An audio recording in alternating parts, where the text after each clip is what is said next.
வாழ்க, குருவே துணை, குரு அடி போற்றி.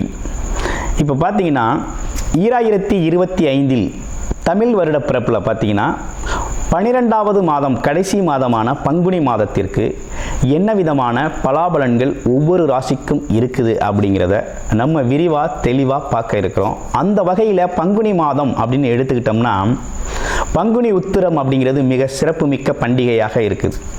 அது மட்டும் இல்லாமல் இந்த பங்குனி மாதத்தில் 7 சுப முகூர்த்தங்கள் வருது.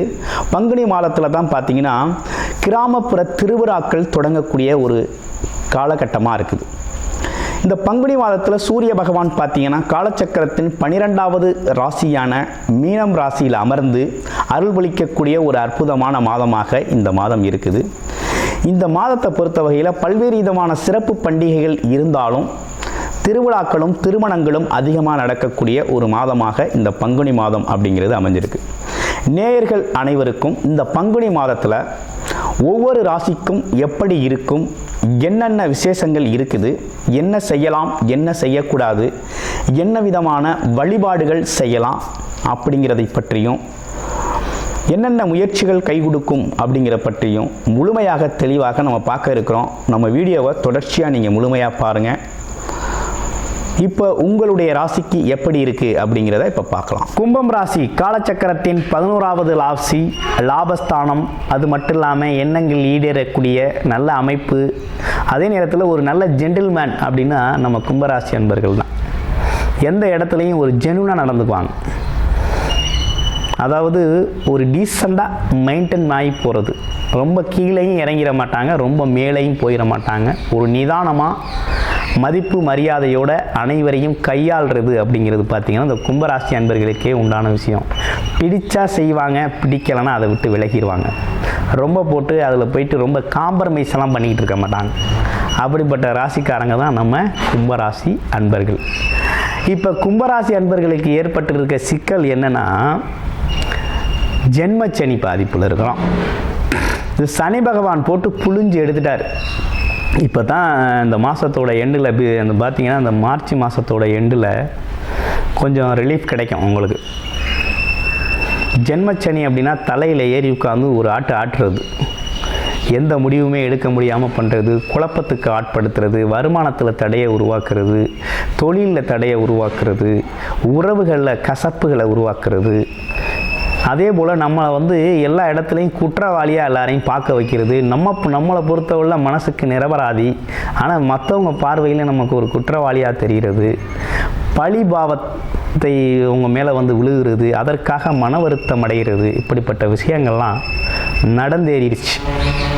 குறிப்பாக வேலை, தொழில், வருமானம் கெட்டு போச்சு, அதனால் மனசும் கெட்டு போச்சு.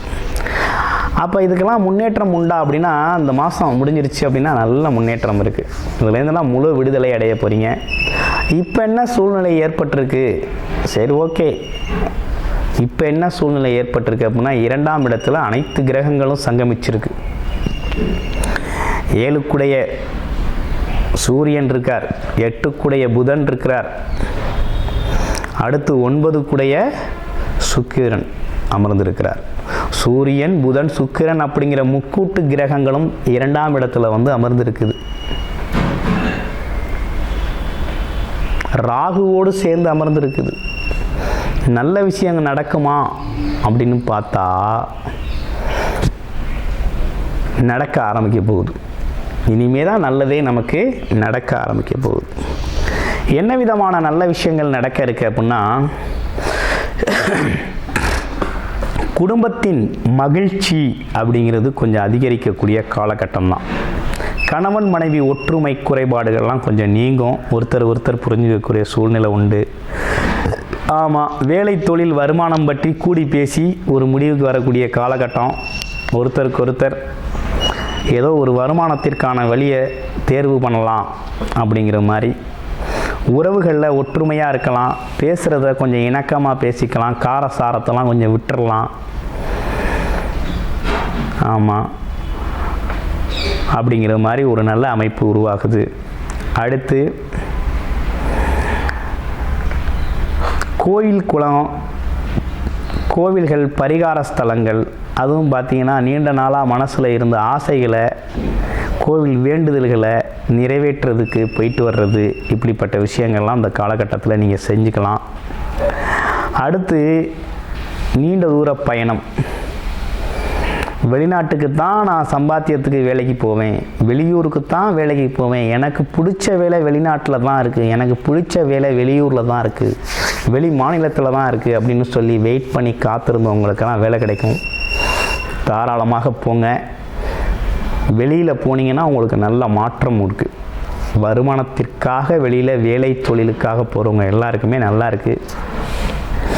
இன்னொரு விஷயமும் நல்லா இருக்குது. படிப்புக்காக வெளிநாடு போகிறது, வெளியிடங்களில் போய் படிக்கணும்னு நினைக்கிறது, இதெல்லாம் கூட நல்லா இருக்குது. ஓகேங்களா கும்பராசினியர்களுக்கு. அடுத்து வேறு என்ன விஷயங்கள் நல்லா இருக்குது அப்படின்னு பார்க்கையில், அதாவது தொழில் சம்மந்தப்பட்ட ஒரு அதிர்ஷ்டம் அப்படிங்கிறது உண்டு. இந்த காலகட்டத்தில் நிறைய தொழில் பண்ணியாச்சு, தொழிலில் பெரிய நஷ்டத்தையே செஞ்சுக்கிட்டு இருந்தோம் இல்லையா. இந்த காலகட்டத்தில் ஒரு இறைவனின் அருளால், முருகப்பெருமானின் அருளால் என்ன நடக்க போகுதுன்னா, கொஞ்சம் தொழில் வாய்ப்புகள், வியாபார வாய்ப்புகள் உங்களுக்கு நல்லபடியாக அமைய போகுது. இது முழுக்க முழுக்க இறையருளால் கிடைக்கக்கூடிய ஒரு அமைப்பு. இந்த காலகட்டத்தில் உங்களுக்கு தொழில் வேலை அப்படிங்கிறது அமைப்பு அப்படிங்கிறது, அதாவது தொழில் வியாபாரம் அப்படிங்கிறது கொஞ்சம் முன்னேற்றத்தை தரக்கூடிய வகையில் இருக்குது. குழந்தைகள் நீங்கள் சொல்கிறத கேட்பாங்க. குலதெய்வ அருள் பரிபூரணமாக இருக்குது. இந்த காலகட்டத்தில் உங்களுக்கு ஒரு செல்வாக்கை தரக்கூடிய வகையில் இருக்குது. ஆமாம், அதனால் ஒன்றும் பயப்பட வேண்டாம். அது மட்டும் இல்லாமல் போக்குவரத்து, அதாவது என்னென்னா இடம் வீடு சம்பந்தப்பட்ட விஷயத்தில் குழந்தைகளுக்கான கொஞ்சம் அடிப்படை செலவுகள், வெளியூர் வெளிநாடு அனுப்புறது, கல்விக்காக அனுப்புறது, செலவுகள் அப்படிங்கிறது குழந்தைகளுக்காக கொஞ்சம் செலவுகளும் ஏற்படக்கூடிய ஒரு அமைப்பு அப்படிங்கிறது உருவாகிருக்கு.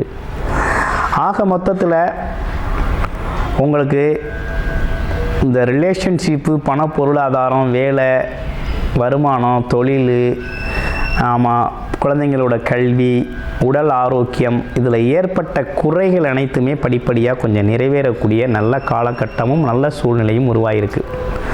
இந்த வருகின்ற தமிழ் புத்தாண்டுக்கு பிறகு இன்னும் ஒரு நல்லதொரு மாற்றத்தை நீங்கள் எதிர்பார்க்கலாம். அப்படிங்கிற மாதிரி ரொம்ப அற்புதமாக காலத்தின் தொடக்கம். கும்பராசிக்கு ஒரு விடிவு காலம் பிறந்துருச்சு. முன்னேற்றமான காலம் தொடங்கியாச்சு. அடுத்து கும்பராசியில் இருக்க நட்சத்திரங்கள். அவிட்ட நட்சத்திரம் எப்படி இருக்குது? அவிட்ட நட்சத்திரத்தை பொறுத்த வகையில் பார்த்தீங்கன்னா, இந்த காலகட்டத்தில் குழந்தைகளோட தேவைகளை நிறைவேற்றுதல், இடம் பூமி வாங்குறதுக்காக யோசிப்பீங்க. அது மட்டும் இல்லாமல் குலதெய்வ கோயிலுக்கு போயிட்டு வருவோங்கிற எண்ணம் மேலோங்கும். பூர்வீகத்துக்கு போயிட்டு வந்தால் கொஞ்சம் நல்லா இருக்கும் அப்படின்னு தோணும். வெளியூரில் இருக்கிறவங்களுக்கு இந்த விஷயங்கள்லாம் நடக்கக்கூடிய ஒரு அமைப்பு இருக்குது. அடுத்து சதய நட்சத்திரம். சதய நட்சத்திரம் எப்படி இருக்குன்னா, இந்த வருமானத்துக்காக பல விஷயத்தை போட்டு யோசித்து குழப்பிக்குவீங்க. அந்த தொழில் செஞ்சால் நல்லா வருமானம் வருமா, அந்த தொழில் செஞ்சால் நல்லா வருமானம் வருமா, ஆமாம், எப்படி திடீர்னு சம்பாதிக்கிறது, ஆமாம், இந்த கமிஷனை பேசி விட்டால் திடீர்னு 1 லட்சம் 2 லட்சம் லட்சக்கணக்கில் சம்பாதிக்கலாமா அப்படிங்கிற ஒரு விஷயத்தில் ரொம்ப ஆழ்ந்த சிந்தனையில் ஈடுபடுவீங்க. அதுக்கேற்ற மாதிரி ஒரு திடீர் அதிர்ஷ்டமும் உண்டு. இந்த கமிஷன் தொழிலில் இருக்கிறவங்க, கான்ட்ராக்ட் தொழிலில் இருக்கிறவங்களுக்கெல்லாம் அது கிடைக்கும். அடுத்து பூரட்டாதி நட்சத்திரம். பூரட்டாதி நட்சத்திரம் எப்படி இருக்குது அப்படின்னு பார்க்கையில், பூரட்டாதி நட்சத்திரத்தை பொறுத்த வகையில் பார்த்திங்கன்னா, உங்களுக்கு வருமானம் லாபகரமாக வர்றது அப்படிங்கிறது பார்த்திங்கன்னா கொஞ்சம் வெளியில் தான் அமைஞ்சிருக்கு. இந்த கன்ஸ்ட்ரக்ஷன் தொழிலில் இருக்கிறவங்க, கான்ட்ராக்ட் தொழிலில் இருக்கிறவங்க, அதே போல் பார்த்திங்கன்னா இந்த ட்ராவலிங் பிஸ்னஸ் பண்ணுறவங்க, சேல்ஸ் அண்ட் மார்க்கெட்டிங்கில் இருக்கிறவங்க, அதே போல் எக்ஸ்போர்ட் இம்போர்ட் பிஸ்னஸ் பண்ணுறவங்களுக்கெல்லாம் அந்த காலகட்டத்தில் ஓரளவு நல்ல லாபம் சேமிக்கக்கூடிய வகையில், நல்ல வருமானம் வரக்கூடிய வகையில் அவங்களுக்கெல்லாம் அமையுது. சரி, நமக்கு என்ன விதமான வழிபாடுகள் நல்லா இருக்குது இந்த காலகட்டத்தில் அப்படின்னு பார்த்தோம்னா, ஆஞ்சநேயர் வழிபாடு ரொம்ப முக்கியம். முதல்ல நம்ம சரியாகணும், அப்புறம் நம்ம சுற்றம் சரியாகணும், அப்புறம் தொழில் வேலை வருமானம் நல்லபடியாக வரணும். ஆஞ்சநேயர் வழிபாடு ஃபஸ்ட்டு. இரண்டாவது அப்படின்னு எடுத்துக்கிட்டோம்னா ஸ்ரீ முருகப்பெருமான் வழிபாடு அப்படிங்கிறத தொடர்ச்சியாக செஞ்சுக்கிட்டு வாங்க. ஆமாம், அடிக்கடி வெள்ளிக்கிழமைகளில் மகாலட்சுமி வழிபாடை வீட்டில் தொடர்ச்சியாக பண்ணிக்கிட்டு வாங்க. வாழ்க்கை வளமாக்கும். இழந்த அனைத்தையும் மீட்டெடுக்கலாம். முன்னேற்றமான பாதையின் தொடக்கத்தில் நீங்கள் இருக்கிறீங்க. இனிமேல் பொற்காலம்தான், முன்னேற்றமான காலம்தான். உடல் ஆரோக்கியம், மன ஆரோக்கியம், பொருளாதார முன்னேற்றம், குழந்தைகளின் கல்வி நிலை எல்லாமே நல்லா இருக்க போகுது. ஒரு செழிப்பமான இலைகாட்டம், சந்தோஷமான ஒரு விஷயங்கள்லாம் எதிர்பார்க்கலாம். அது மட்டும் இல்லாமல் சுப நிகழ்ச்சிகள் அப்படிங்கிற ஒரு விஷயமும் வாழ்க்கையில் குடும்பத்தில் நடக்கக்கூடிய ஒரு நல்ல காலம் அப்படிங்கிறது இனிமேல் தான் நமக்கு தொடக்கமாக இருக்குது. உங்களுடைய பிறப்பு ஜாதகத்தில் என்ன தசாபுத்தி இருக்குன்னு பாருங்கள்.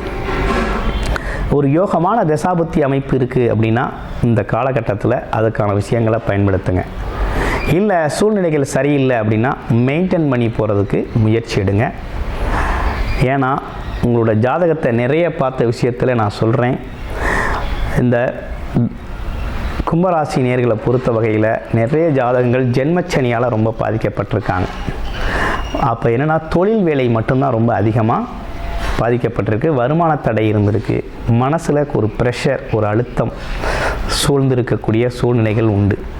இவை அனைத்திற்கும் தீர்வாக ஆஞ்சநேயர் வழிபாடும், ஸ்ரீ முருகப்பெருமான் வழிபாடும், மகாலட்சுமி வழிபாடும் தொடர்ச்சியாக நீங்கள் செஞ்சுக்கிட்டு வாங்க.